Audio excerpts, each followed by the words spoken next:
Napakasimple lang ka-partner pagka ito ay nililinis mo ka-partner. Sundan mo lang ang video para hindi ka maliligaw. So ayan mga ka-partner, yung ating super kalan ay nagluloko na ka-partner. Hindi natin pwede siyang palakasan. Pag nasindihan po natin ka-partner, yung apoy niya ay mintin na po siya. Kahit anong todo natin ng ating pihitan ay hindi pa rin lumalakas mga ka-partner.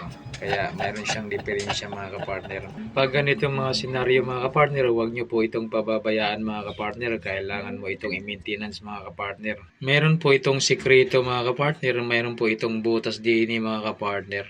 Ito ay napakasimple lang ka-partner. Maliit lang na butas mga ka-partner.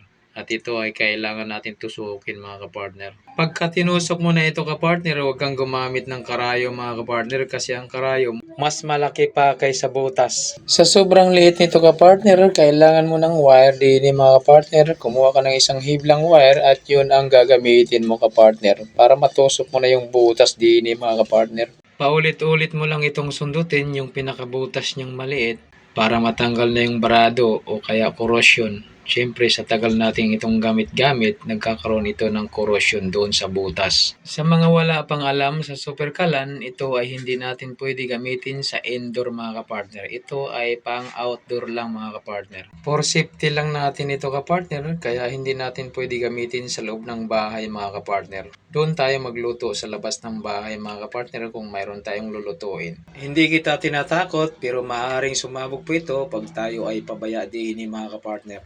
Tapos na tayo sa ating pagsundot-sundot kanina, ngayon ibabalik na natin siya. Ngayon, itry na natin uli kung mayroon na bang pagbabago. Ayan mga kapartner, kitang-kita na siya ay lumalaki na at lumalakas. At pwede mo rin siyang pahinaan. Ayan, wala na siyang problema. Kanina kapartner ay kitang-kita natin na yung apoy kanina ay naka-steady lang. Ngayon, mayroon na siyang improvement. Pwede na siyang palakasin at pwede na siyang pahinaan.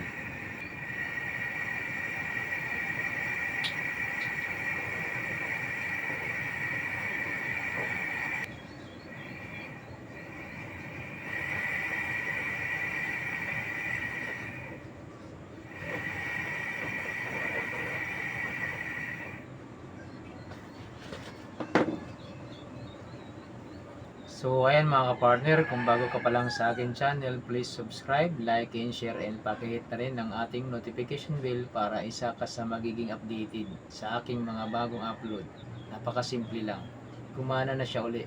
Pwede mo na siyang palakasan at pwede mo na siyang pahinaan.